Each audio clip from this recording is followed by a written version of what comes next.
Za 7 kopci a 7 potoky v malé včelí vesnici žila klidná vosa jménem Wendy. Wendy byla velmi zvláštní vosa. Zatímco ostatní vosy byly neposedné a neustále bzučely, Wendy se vždycky držela stranou a v klidu pozorovala okolní svět. Jednoho dne se v úlu objevil velký problém.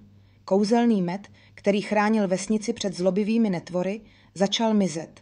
Celá včelí vesnice byla v panice. Co budeme dělat? Zvolala včelka Anička. Bez medu nás netvoři najdou a vše nám zničí. Wendy se rozhodla pomoci.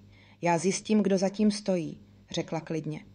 Wendy se vydala na cestu přes louky a lesy za hranice včelí vesnice. Po dlouhém hledání objevila starou sovu jménem Sofie, která věděla o tajemstvích lesa. Milá Sofie, začala Wendy, kouzelný med mizí. Víš, kdo by zatím mohl stát? Sova zamyšleně přikývla. Ach, to bude dílo starého pavouka Pavla. On si myslí, že když se zmocní medu, získá sílu chránit svůj vlastní les. Wendy se rozhodla navštívit Pavla a zjistit, proč se medu zmocnil. Když Wendy dorazila k pavoučí síti, opatrně zavolala. Pavle, je tu někdo, kdo by s tebou rád promluvil. Pavel vyskočil a překvapeně pohlédl na klidnou vosu. Proč si vzal náš med? Zeptala se Wendy. Pavel se zamračil.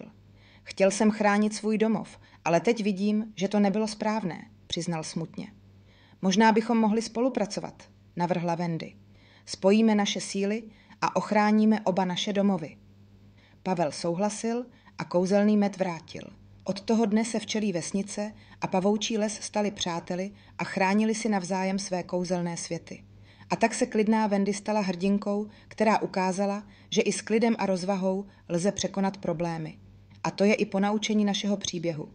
Klidná mysl a spolupráce dokáží zázraky.